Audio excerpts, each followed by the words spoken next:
नमस्कार, जय हिंद साथियों। स्वागत करता हूं मैं विशाल मिश्रा आप सभी साथियों का आपके अपने इस प्यारे से यूट्यूब चैनल पर। आज के इस क्लास में हम सभी लोग देखेंगे, चाहे आप बीए के स्टूडेंट हों, चाहे आप बीएससी के स्टूडेंट हों, चाहे आप बीकॉम के स्टूडेंट हों, बीबीए बीसीए के स्टूडेंट हों और आप 4th सेमेस्टर के छात्र हैं, तो आप सभी को नई राष्ट्रीय शिक्षा नीति 2020 के तहत एक को करिकुलर कोर्स पढ़ना है हर सेमेस्टर में, प्रत्येक सेमेस्टर में, जिसमें आप सभी का चौथे सेमेस्टर में है फिजिकल एजुकेशन एंड योगा, शारीरिक शिक्षा एवं योग। तो कई सारे विश्वविद्यालयों का पेपर हो गया है और कई सारे विश्वविद्यालयों का यहाँ पर पेपर बाकी है। जैसे जननायक चंद्रशेखर विश्वविद्यालय बलिया का है, वहीं पर डॉक्टर राम मनोहर लोहिया अवध विश्वविद्यालय फैजाबाद का है। तो चलिए आज के इस क्लास को स्टार्ट करते हैं। स्क्रीन पर आप सभी लोग यहाँ पर देख सकते हैं फिजिकल एजुकेशन एंड योगा, शारीरिक शिक्षा एवं योग को करिकुलर 4th सेमेस्टर का है। चलिए आइए आज के इस क्लास को स्टार्ट करते हैं। आज के इस क्लास का सबसे पहला प्रश्न आप सभी के स्क्रीन पर पूछा गया है, भारत में शारीरिक शिक्षा को किसने शुरू किया था? ए ऑप्शन है डॉक्टर ताराचंद्र ने, बी ऑप्शन है जनरल करियप्पा ने, सी ऑप्शन है बीडी सोढ़ी ने और ऑप्शन डी है एचसी बक ने। इस प्रश्न के लिए राइट आंसर हो जाएगा ऑप्शन नंबर डी, एचसी बक ने भारत में शारीरिक शिक्षा को शुरू किया था। आइए चलते हैं दूसरे प्रश्न पर। दूसरा प्रश्न स्क्रीन पर है, कौन सा विटामिन घाव भरने में सहायक होता है? इस प्रश्न के लिए 4 विकल्प। पहला ऑप्शन है विटामिन ए, दूसरा ऑप्शन है विटामिन बी, तीसरा ऑप्शन है विटामिन सी और चौथा ऑप्शन है विटामिन डी। यहां पे इस प्रश्न के लिए राइट आंसर हो जाएगा option number C, vitamin C घाव भरने में सहायक होता है। विटामिन सी के वैज्ञानिक नाम की बात करें यदि, तो विटामिन सी का वैज्ञानिक नाम होता है एस्कॉर्बिक एसिड और ये एक जल में घुलनशील विटामिन होता है। तो आपसे प्रश्न पूछा जा सकता है, नोट कर लीजिएगा। चलिए आते हैं अगले प्रश्न पर। तीसरा प्रश्न आप सभी के स्क्रीन पर है, भारतीय शिक्षा आयोग द्वारा शारीरिक शिक्षा को मान्यता दी गई क्या सन 1880 में, क्या सन 1881 में या 1883 में या फिर 1882 में? इस प्रश्न के लिए राइट आंसर होगा ऑप्शन नंबर डी, सन 1882 ईस्वी में भारतीय शिक्षा आयोग द्वारा शारीरिक शिक्षा को मान्यता दी गई। आइए चलते हैं साथियों चौथे प्रश्न पर। चौथा प्रश्न स्क्रीन पर, शारीरिक शिक्षा की शिक्षा में महत्व की शुरुआत कब से मानी जाती है? शिक्षा में शारीरिक शिक्षा का, फिजिकल एजुकेशन का इंपॉर्टेंट है, इसकी शुरुआत कब से मानी जाती है? तो ना 17वीं शताब्दी से, ना 19वीं शताब्दी से और ना ही 20वीं शताब्दी से। इस प्रश्न के लिए राइट आंसर होगा ऑप्शन बी, 18वीं शताब्दी से शारीरिक शिक्षा की शिक्षा में महत्व की शुरुआत मानी जाती है। आइए चलते हैं सीधे 5वें नंबर के प्रश्न पर। 5वां नंबर का प्रश्न स्क्रीन पर है, कौन शारीरिक शिक्षा की प्रमुख शिक्षण विधि है? मिरर विधि, प्रोजेक्ट विधि, प्रदर्शन अनुकरण विधि या फिर ऑप्शन डी उपर्युक्त सभी? यहां पे राइट आंसर हो जाएगा राइट आंसर हो जाएगा ऑप्शन डी, उपर्युक्त सभी। मिरर विधि भी क्या है? शारीरिक शिक्षा की एक प्रमुख शिक्षण विधि है। प्रोजेक्ट विधि भी क्या है? शारीरिक शिक्षा की एक प्रमुख शिक्षण विधि है। प्रदर्शन अनुकरण भी क्या है? शारीरिक शिक्षा की एक प्रमुख शिक्षण विधि है, टीचिंग मेथड है।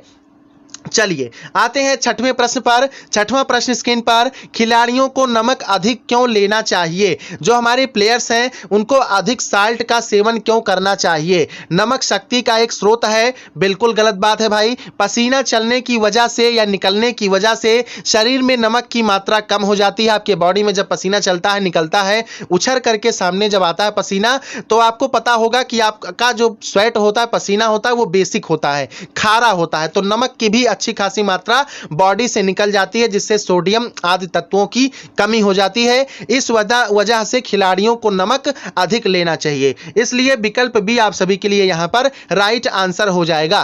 प्रश्न पूछा है खिलाड़ियों को नमक अधिक क्यों लेना चाहिए? तो क्योंकि भाई पसीना चलने की वजह से शरीर में नमक की मात्रा कम हो जाती है।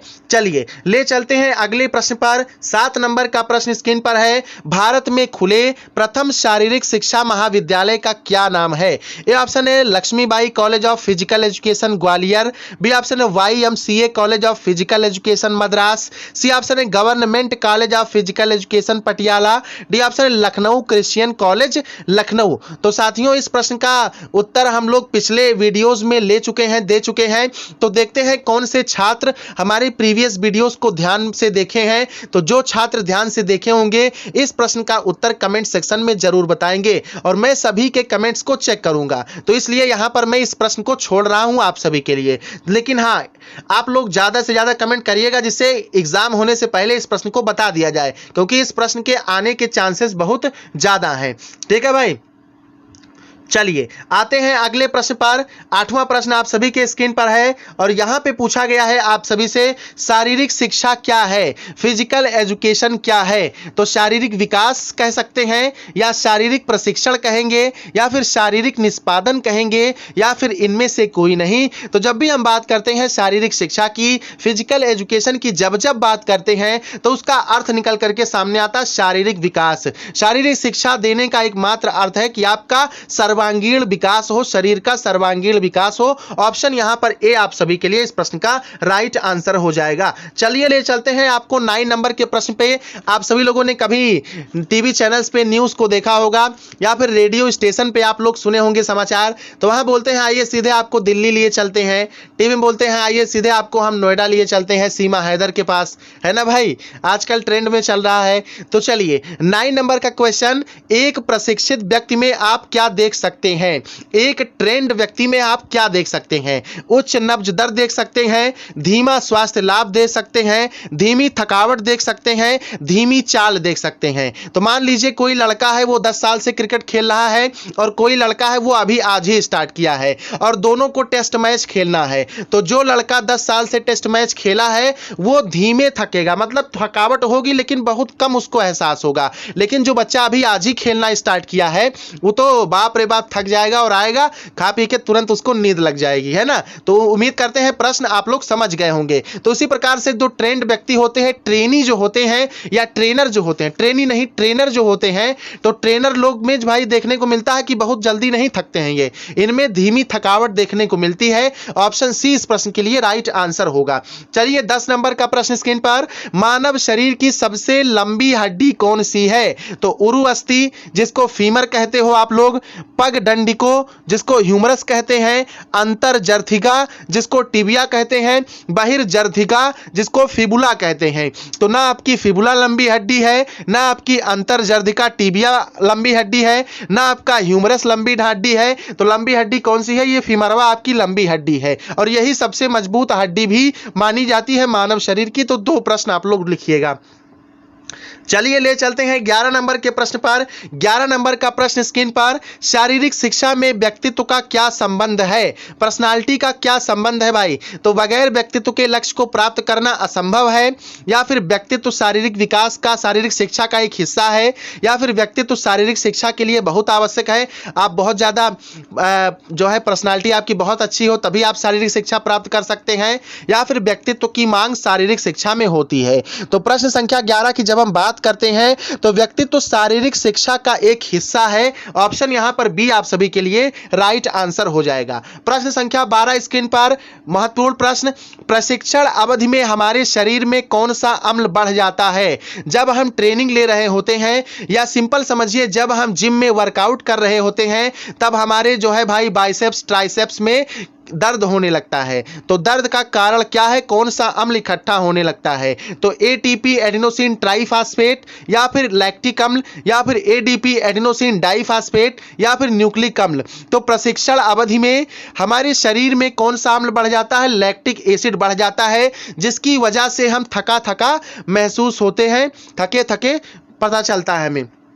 चलिए 13 नंबर के प्रश्न पर आते हैं भाई। 13 नंबर का प्रश्न स्क्रीन पर, तेरा है पर मेरा है कहाँ, जो चिप्स का प्रचार आता है ना कुरकुरे का, टेढ़ा है पर मेरा है। चलिए 13 नंबर का प्रश्न, शारीरिक शिक्षा की कक्षा में सबसे महत्वपूर्ण वस्तु क्या है। कोई फिजिकल एजुकेशन की क्लास है तो उसमें सबसे महत्वपूर्ण वस्तु क्या है, क्या कक्ष है, क्लास है, या फिर स्थान है, मैदान है, या फिर छत है। तो शारीरिक शिक्षा की जो क्लास होनी चाहिए उसके लिए सबसे महत्वपूर्ण वस्तु मैदान है। मैदान में ही फिजिकल एजुकेशन का क्लास या ट्रेनिंग दिया जाना चाहिए। तो सबसे महत्वपूर्ण ऑप्शन सी मैदान। चलिए ले चलते हैं 14 नंबर के प्रश्न पर 14 नंबर का प्रश्न, वयस्क मनुष्य में नब्ज दर का रेंज B/M क्या है? 80 से 90, 70 से 80, 60 से 80 या फिर 60 से 100। तो प्रश्न संख्या 14 है, क्वेश्चन नंबर 14 है। इस प्रश्न के लिए राइट आंसर ऑप्शन बी 70 से 80 होना चाहिए।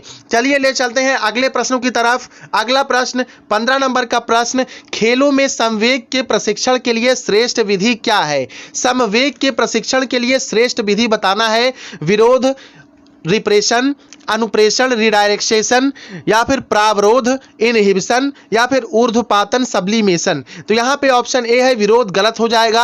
अनुप्रेषण आपका राइट आंसर है। खेलों में संवेग के प्रशिक्षण के लिए श्रेष्ठ विधि क्या है? अनुप्रेषण है, रिडायरेक्शन है। अगला प्रश्न 16 नंबर का, तक्षशिला विश्वविद्यालय किस प्रशिक्षण के लिए अद्वितीय था? उसकी कोई सानी नहीं थी भाई। तो घोड़दौड़, बैलगाड़ी चालन, धनुर्विद्या, या फिर इनमें से कोई नहीं। इस प्रश्न के लिए राइट आंसर ऑप्शन सी धनुर्विद्या के लिए भाई अद्वितीय था, इनक्रेडिबल था। चलिए अगले प्रश्न पर आते हैं। अगला प्रश्न 17 नंबर का, मानव शरीर की सबसे छोटी हड्डी को क्या कहते हैं? तो ना तो टीविया कहते हैं, ना ही मेटाटार्सल कहते हैं, ना ही फेलेंजेस कहते हैं। कहते क्या है? स्टेपीज कहते हैं। यह हड्डी कान में पाई जाती है। कान में मुख्यतः 3 हड्डियां, स्टेपीज, इनकस और मेलियस। इन तीनों में सबसे छोटी हड्डी कौन सी है? स्टेपीज है। चलिए 18 नंबर के प्रश्न पर देखते हैं, चर्चा करते हैं। किस संस्था द्वारा व्यावसायिक शारीरिक शिक्षा के पाठ्यक्रमों को मान्यता दी जाती है? AICTE से, या फिर NCTE से, या फिर NAPE से, या फिर इनमें से कोई नहीं। तो इस प्रश्न के लिए राइट आंसर है ऑप्शन बी NCTE से, national council for teachers education. ठीक है, आपका यही राइट आंसर होगा। इसी संस्था द्वारा शारीरिक शिक्षा के पाठ्यक्रमों को मान्यता दी जाती है, national council for teachers education. चलिए भाई अगला प्रश्न स्क्रीन पर 19 नंबर का, प्रथम राष्ट्रीय शारीरिक प्रशिक्षण महाविद्यालय कहाँ स्थित है? पटियाला में, चंडीगढ़ में, ग्वालियर में, या फिर दिल्ली में? तो प्रथम राष्ट्रीय शारीरिक प्रशिक्षण महाविद्यालय कॉलेज जो है नेशनल लेवल का, वो कहाँ पर स्थित है? ग्वालियर में स्थित है। ऑप्शन नंबर सी यहाँ पर इस प्रश्न के लिए राइट आंसर होगा। 20 नंबर का प्रश्न, एक लंबी दूरी के धावक को खुराक में सबसे अधिक मात्रा किसकी ग्रहण करनी चाहिए? मान लीजिए उसेन बोल्ट का आपने नाम सुना होगा, तो बहुत लंबी दूरी के धावक थे, बहुत फास्ट दौड़ते थे। ठीक है, मिल्खा सिंह भी बहुत तेज दौड़ते थे भाई। तो एक लंबी दूरी के धावक को खुराक में सबसे अधिक मात्रा किसकी ग्रहण करनी चाहिए? कार्बोहाइड्रेट्स की ग्रहण करनी चाहिए। ऑप्शन यहां पर सी आप सभी के लिए राइट आंसर हो जाएगा। चलिए आते हैं अगले प्रश्न पर। 21 नंबर का प्रश्न स्क्रीन पर, किस विटामिन की कमी से रात्रि का अंधापन होता है? इसी को नाइट ब्लाइंडनेस कहते हैं, इसी को रतौंधी कहते हैं। तो नाइट ब्लाइंडनेस का जब भी पूछे, रतौंधी का जब भी पूछे, रात्रि का अंधापन जब भी पूछे, तो आपको आंख बंद करके विटामिन ए लगा देना है। विटामिन ए का केमिकल नेम पूछे तो रेटिनॉल बताइएगा। ऑप्शन ए आप सभी के लिए यहां पर राइट आंसर हो जाएगा। 22 नंबर का प्रश्न है, भारत का सर्वोच्च खेल पुरस्कार क्या है? अर्जुन पुरस्कार क्या है? भारत का सर्वोच्च खेल पुरस्कार है। चलिए आते हैं अगले प्रश्न पर। अगला प्रश्न 23 नंबर का, प्रशिक्षण के दौरान थकान के आभास का कारण क्या है? मैंने आपको बता दिया था लैक्टिक एसिड है, इसी का जो है जमना हो जाता है। 24 नंबर का प्रश्न, इंसुलिन किससे बनता है? तो यहां पे थोड़ा सा किससे को किसमें कर लीजिए, तो ये पैनक्रियाज में बनता है। अब यहां पे अगर आपसे क्वेश्चन पूछे कि इंसुलिन कैसे सिक्रीट होता है, कहां से स्रावित होता है, तो पैनक्रियाज में लैंगरहैंस की द्वीपिकाएं पाई जाती हैं, जिसमें होती क्या है, कई प्रकार की कोशिकाएं होती हैं, जिनमें पहली कोशिका होती है अल्फा कोशिका।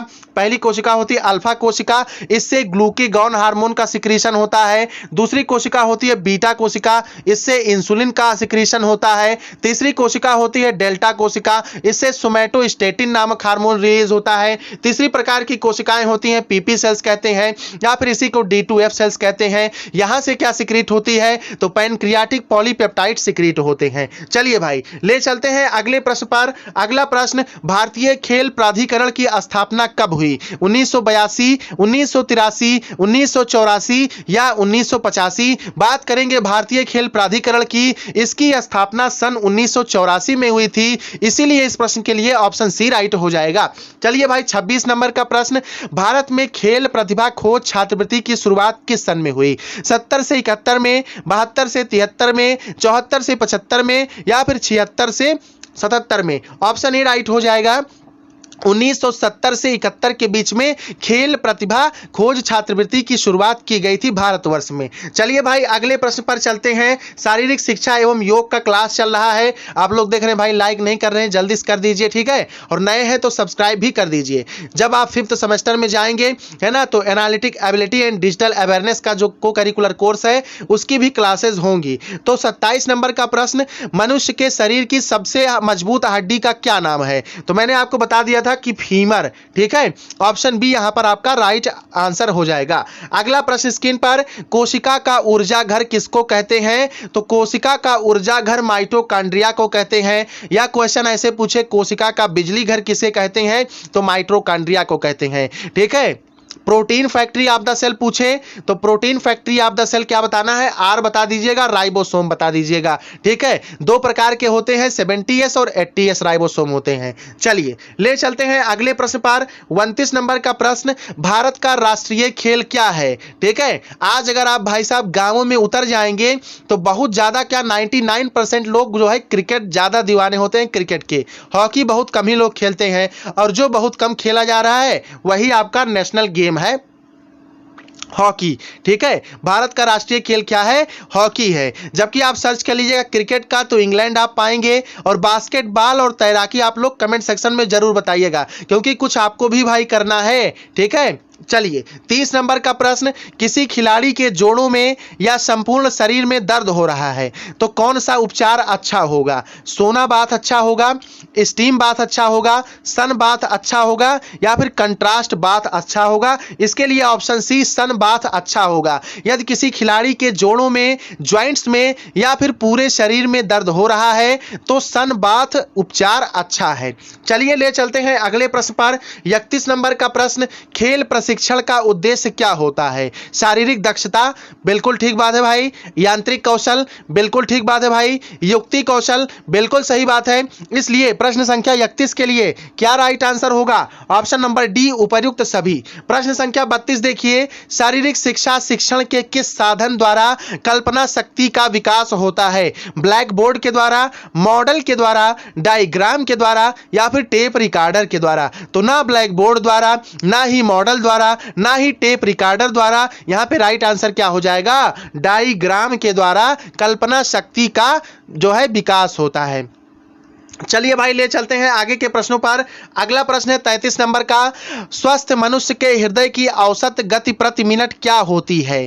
ठीक है, 55 से 60 मिनट धड़कता है, 65 से 70 मिनट धड़कता है, 70 से 72 मिनट धड़कता है, या फिर इनमें से कोई नहीं? तो स्वस्थ मनुष्य के हृदय की औसत गति पूछी गई है, एवरेज स्पीड पूछी गई है, तो ये 70 से 72 हो जाएगा भाई। बाकी जिसको लबेरिया वाली बीमारी है उसका कितनी बार धड़कता है बताना भाई कमेंट करके, है ना। बाबू सोना वाला हार्ट जरूर बताना। चलिए अगला प्रश्न है 34 नंबर का, खेल कूद में शक्ति प्रयोग पर कौन सा सिद्धांत लागू होता है? खेल कूद में शक्ति प्रयोग पर कौन सा सिद्धांत लागू होता है? तो शक्ति प्रयोग, बल प्रयोग जब करेंगे तब जब आप शारीरिक बनावट आपकी अच्छी होगी। तो ऑप्शन नंबर बी यहां पर राइट हो जाएगा। खेल कूद में शक्ति प्रयोग पर कौन सा सिद्धांत? शारीरिक बनावट का सिद्धांत अच्छा जो है लागू होता है। प्यारे साथियों, आज की इस क्लास में टोटल 34 क्वेश्चंस आपको देखने को मिले। ये सारे प्रश्न आपके एग्जाम में हेल्पफुल साबित होंगे, और इसी प्रकार के प्रश्न आपके एग्जाम में पूछे जाएंगे, क्वेश्चन पेपर में छपा रहेगा, जिसका आपको उत्तर OMR सीट पर देना होगा। ऑब्जेक्टिव टाइप्स के ये क्वेश्चन आते हैं, और OMR ऑप्टिकल मार्क रीडर की सहायता से आपके क्वेश्चन जो है ये चेक किए जाते हैं। OMR सीट्स आपको मिलती है, ये कोई नई बात नहीं है, सभी लोग जानते हैं। ऐसे ही आप जब 5वें सेमेस्टर में जाएंगे तो 5वें सेमेस्टर के पेपर का नाम क्या है? Analytic ability and digital awareness, ठीक है, यही आपका पेपर होने वाला है। चलिए मिलते हैं नेक्स्ट क्लास के साथ। जय हिंद जय भारत, जय हिंद जय भारत, वंदे मातरम।